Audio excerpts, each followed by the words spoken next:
kind of just wanted to sit down and do a video where I just go blah, blah, blah, and I just say it all and I just think at the camera. Hello, welcome back to my channel.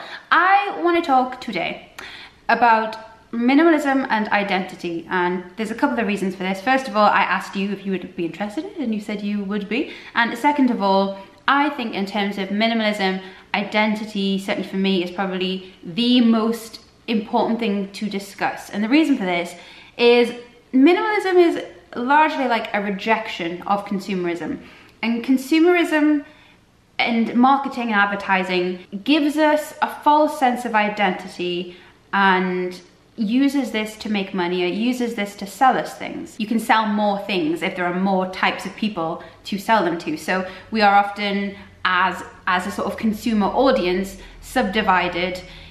And the point is, if you as a business can say that in order for your audience to be unique or to be special or to be individual, that they need to define that by buying those things, then you will make a lot of money. And this means that we are a culture that focuses on our differences rather than our similarities. So we are very interested in ourselves and what makes us unique and what makes us special. And I'm not saying that there's anything particularly wrong with that, but as a culture, as a society, it moves us away from community thinking, and it moves us away from thinking about the greater good, or you know, being part of something larger that's going to help other people or help the world or anything like that, because everything becomes very insular when you are focused on your own identity and justifying your own identity with the purchase of things.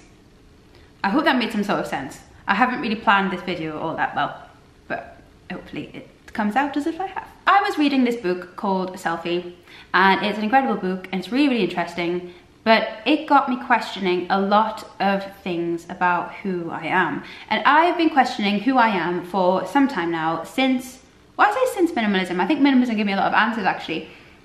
Before minimalism, I thought I knew who I was, but I defined that incorrectly. I think I defined who I was by my interests and by the home that I lived in. Like, I had lots of mementos of things that I liked, or places I'd been. I was very keen on, like, I don't know, putting my stamp on things, so putting my own stamp on my outfit, put my own stamp on everything, because of this focus on individuality. Then when I got interested in minimalism and I realized that the ways that I had identified myself previously weren't real. If I found myself in a situation where every single label that I'd given myself was stripped away, who was left? Who would be left behind after all of that? Anyway, I feel like I got off the point a little bit. So this book, Selfie, it had lots and lots of interesting things in it, and I'll just tell you some of them now. So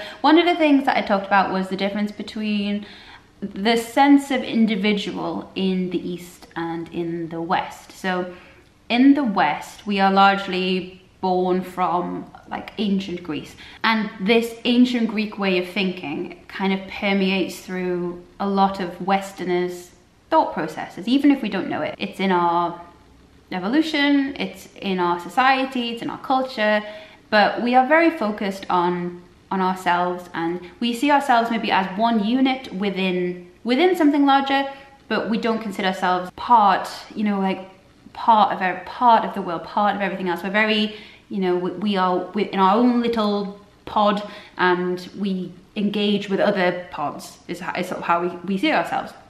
And one of the reasons for this is because of the geography of Greece. There's lots and lots of little islands, there's lots of mountains, and people weren't able to have jobs where everyone was working together. It was a very individualistic life that people led. So, you know, people would be sculptors, or they would be potters, or everyone would have their own thing that they did, and they would trade with each other. Versus in the East, people would be farmers, or because there was so much flat land, so you had a kind of culture where everyone was working together. And the thing that was held in highest esteem and highest regard was sacrifice for the greater good, or sacrifice for for the community. There was this idea that it was incredibly noble and it was a good thing to do, to be someone who contributes largely to everything else that's going on. Whereas in ancient Greece, you had lots of stories of people who are kind of heroes, or like, you saving the day. You had people who were sons and daughters of gods, and it was, even the stories, even the folklore is incredibly individualistic. So even though we don't know it, this way of thinking has kind of filtered its way down into us. And this was one thing that I found really, really interesting, but I also just found it very, I don't know how to put it. I felt like the foundations on which I had maybe built myself were shaken by this, because I know that there's a lot of me that is predetermined. I know that my biology and, you know, my parents and my whole lineage and my environment, and I know that there's only so much of me that is actually a decision, that is actually me choosing to be a certain way. But to actually be able to trace back the way I think, it really kind of got to me, because I didn't realize that much of who I am was based on things that I had nothing to do with, I guess. And I found that really strange, because I feel, and I think that this is largely because of consumer culture, that I get a say in it. I feel like I should be able to decide for myself, to decide who I am, to decide how I think. But there was a study that is mentioned in this book as well, where they compared the eye movements of Eastern people and Western people, and they just showed them this really, really short video, and it was of a fish tank. And there's one like showy-offy fish right at the very front of the tank, or like showing off. I don't know how a fish shows off, but this fish was showing off. And when that clip was shown to Western people looked at the fish that was showing off right at the very front of the tank, and then kept their gaze there. They looked at the fish that was showing off. Whereas when they showed this clip to Eastern people, they acknowledged, they looked at the fish that was showing off, but then they also looked at the bigger picture. They looked at the other fish in the bowl. They didn't just focus on this one individual fish. And we're talking like a split, like a really, really short clip. They wouldn't have had time to kind of consciously look around the bowl. It was just automatic. So the study concluded that people who were brought up in Eastern cultures are more likely to assess the whole situation, or to look for other people, other fish, other options.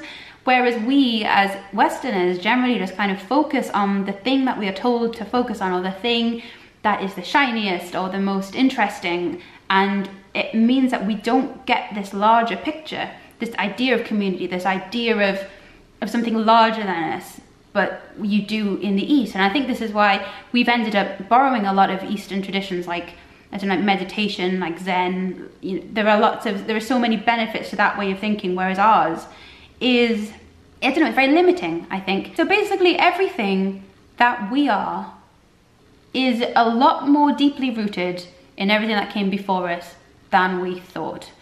And this seems obvious now, because obviously even the fact that we have, you know, thumbs, arms, like everything about our biology, and we are fundamentally just biology, is rooted in the past. So it makes sense that our minds are as well. But I don't know, I feel like, how to put this? So we have the consumerist side of things, where we are told that we are individuals, that we are special, and that we need to define those things in some way. But then there is a lot of need to think this way. There's a lot of, like, it's really nice to be told that you're special. It's really nice to be told that you're not like everyone else. And it's really, you know, there's all these factors as well, where we encourage it, we see it as a good thing. We want to be different. But being different separates us from everything else. And I think that being different isn't necessarily a good thing. And that's not to say it's a bad thing. It's to say that usually we want to back up our differences because we see it as a good thing. We want to kind of underline them, and we want to shine a light on them, and we want to show that I am different because of this. And the way that we've been taught to define these things or to highlight these things is by buying things. Another thing as well about the ancient Greek perception of self is that their way of thinking was that you in your life were moving towards some form of higher self. By higher self, I mean like the best you could be. So physically, mentally, just, you know, being amazing. So the whole of life was moving towards being this amazing thing. And I feel this way of thinking, and obviously there are a lot of assumptions that I'm making here, this ancient Greek way of thinking where you are moving towards the best you that you can be, is something that is everywhere at the moment. There's two things about this. First of all, obviously there's all the self-help books and all of this whole YouTube channels based on this kind of thing, this idea of improvement and constant, you know, like incline, trying to get somewhere, trying to progress. Whereas in the East, it's the pace is a lot slower, and it's not so, I don't know, it's like not a race to the top in the same way. And again, this is completely generalized. I know there are some places that are like that, but I'm talking ancient China is what I'm talking about. Ancient China versus ancient Greece. I know this is something that in the whole self-help community is seen as a really good thing, to strive for more, to have that within you, to want to be better than you are. But wanting to be better, it implies that you are not good enough as you are.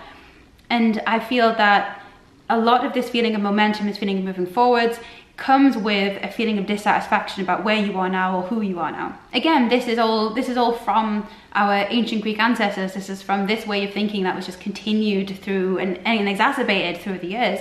In some ways it's comforting because I think this way, but I don't have to think this way. The reason I think this way is because of this. So I can figuratively choose to not think that way. I have no idea how, I don't know how, but I am all for, you know, you choose your experience of this world, you can choose your beliefs, you have an element of say in it. But this bloody book made me question exactly how far that say extended to. So I'm still figuring a lot of this out. And I hope that this video, I don't know if it brought you anything at all, but I hope it brought you something. If it did, please leave a comment and tell me what you got out of this, or if there's something you'd like to discuss, because I love this topic. So I don't know who this will help. I don't know if it'll make any sense. I think this will be a nightmare to edit, and I am going to go do that now. So I hope you're having a lovely week, and I will see you in my next video. And please feel free to follow me on Instagram and to check out my blog, and I will see you in the next one, which I plan on making a lot more coherent. So I hope you're having a lovely day. I'll see you later. Bye.